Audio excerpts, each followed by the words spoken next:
Captain's log, stardate,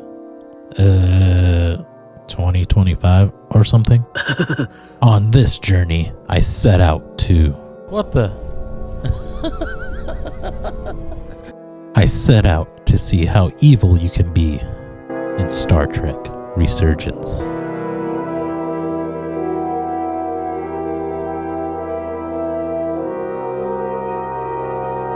In this game, you take control of Commander Jara Rydek, the new first officer.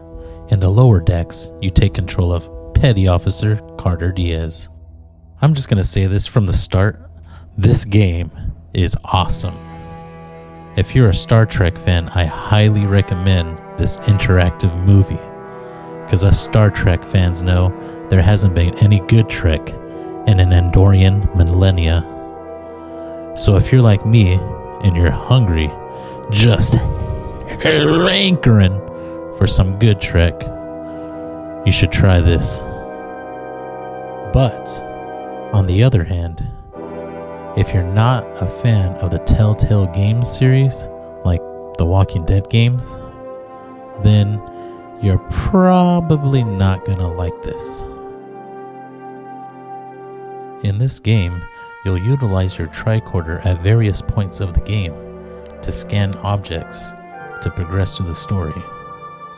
You'll also play a little mini game where you have to keep the right stick inside the inner circle, and the game is doing everything it can to push the stick away from the center, so you have to compensate.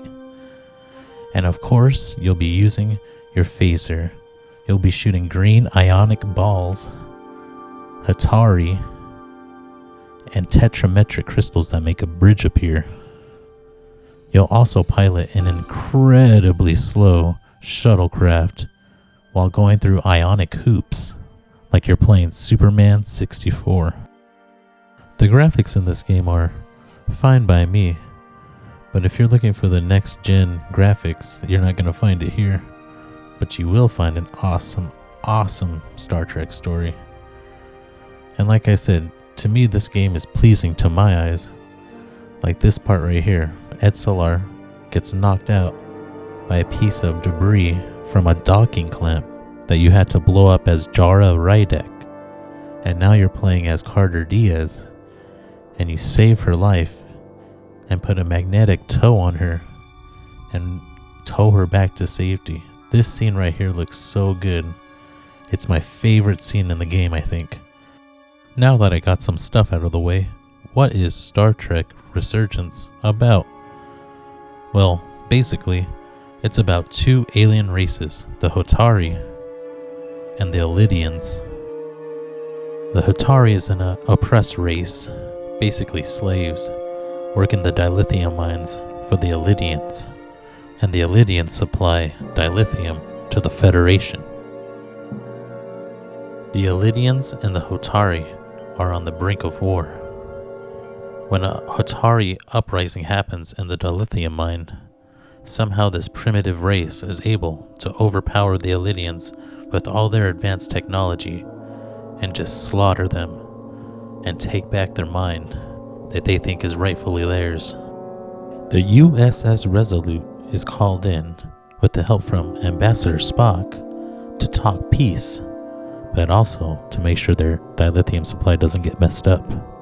As you dig deeper, you find out that this powerful storm that has you trapped is actually being controlled somehow, and the source is coming straight from the moon where the mining facility is located. With the help of a Hattori diplomat named Tylus, she takes a tricorder from you and agrees to help you by looking in the mine for anything suspicious and scanning it for you. What you eventually find out is that she stumbled upon Takan technology. Not only did they find Takan technology, but they found what's left of the Takan Empire, trapped in these vessels just waiting to be freed into a host so that they can bioform them and completely take over. The Takan act like the Borg. They want to capture anyone they can so that they can inject their family, friends into the host bodies so that they can wake from their dormant life. This was my second playthrough of the game, and I wanted to go against the Star Trek way and see how evil I can be, or even, can you even be evil in this game? And the short answer is kinda, but not really. The first evil decision that you can make comes about halfway through the game. You take control of Petty Officer Diaz, and along with you is Nellie Etzelar and an Elidian Armed Forces veteran named Starlet Armenta. The ship you are on is being autopiloted, and you have to figure out how to stop the ship. The Takan have drastically upgraded the Elidian ship they commandeered. You fight your way to the bridge and take it over, along with a few Takan hostages. The Takan technology is far too advanced for you to comprehend, so Major Armenta suggests roughing up some of the hostages. Petty Officer Etzelar protests any harm to the hostages, but you can choose to tell Major Armenta to break the arm of a former crew member who is now a Takan. This decision, like most decisions in this game, it doesn't really have any lasting impact. It's not till towards the end of the game where a select few choices matter. I feel like no matter what you do, everything pretty much plays out the same way. Like maybe in one playthrough, this person was injured, and the next playthrough, they're not. Maybe in this playthrough someone dies, and the next, they're alive, and someone else died in their place. Trying to make my whole crew hate me, I feel like it was a waste of time, and the karma system can totally be cut out. I can only recall one instance where the karma system actually did something. A crewman resigned off the Resolute from my bad decisions. Now we're going into a real big spoiler, the ending. So what's the most evil thing you can do in Star Trek Resurgence?